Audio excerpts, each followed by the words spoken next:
نحمده ونصلي على رسوله الكريم اما بعد فاعوذ بالله من الشيطان الرجيم بسم الله الرحمن الرحيم لقد من الله على المؤمنين إذ بعث فيهم رسولا من أنفسهم وقال النبي صلی اللہ علیہ وسلم۔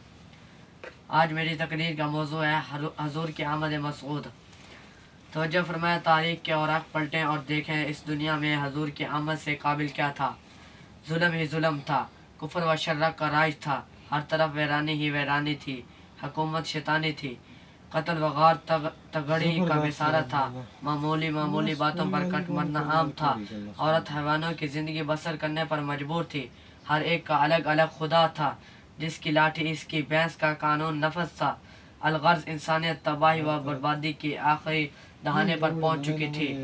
توجہ فرمائیں، آئے میں آپ کو حروف تہجی کی زبان میرے آقا انور فخر دو عالم کی آمد مسعود کا ایک نورانی شان سناؤں۔ الف نے کہا اللہ کا رسول آ رہا ہے، با نے کہا بنی اسلام آ رہا ہے، تا نے کہا تاجدار مدینہ آ رہا ہے، سا نے کہا سرور والا آ رہا ہے، سروت والا آ رہا ہے، جیم نے کہا جلیل القدر آ رہا ہے، ہا نے کہا حبیب خدا آ رہا ہے، خا نے کہا خاتم النبیین آ رہا ہے، دال نے کہا دو جہاں کا ولی آ رہا ہے، زا نے کہا ذالک الکتاب کہنے والا آ رہا ہے، را نے کہا رحمت للعالمین آ رہا ہے، زا نے کہا زمانے کا امام آ رہا ہے، سین نے کہا ساقی کوثر آ رہا ہے، شین نے کہا شافیہ معاشر آ رہا ہے، صاد نے کہا صادق و امین آ رہا ہے، دواد نے کہا ضعیفوں کا ماوا آ رہا ہے، تو نے کہا طاہر و مطاہر آ رہا ہے، زوا نے کہا ظلم کا مٹانے والا آ رہا ہے، عین نے کہا عرب کا تاجدار آ رہا ہے، غین نے کہا غریبوں کا ماوا آ رہا ہے، فا نے کہا فقیروں کا مولا آ رہا ہے، قوف نے کہا قرآن والا آ رہا ہے، کاف نے کہا کملی والا آ رہا ہے، لام نے کہا لوح و قلم والا آ رہا ہے، میم نے کہا محمد الرسول اللہ آ رہا ہے، نون نے کہا نبیوں کا سردار آ رہا ہے، واو نے کہا والضحیٰ آ رہا ہے،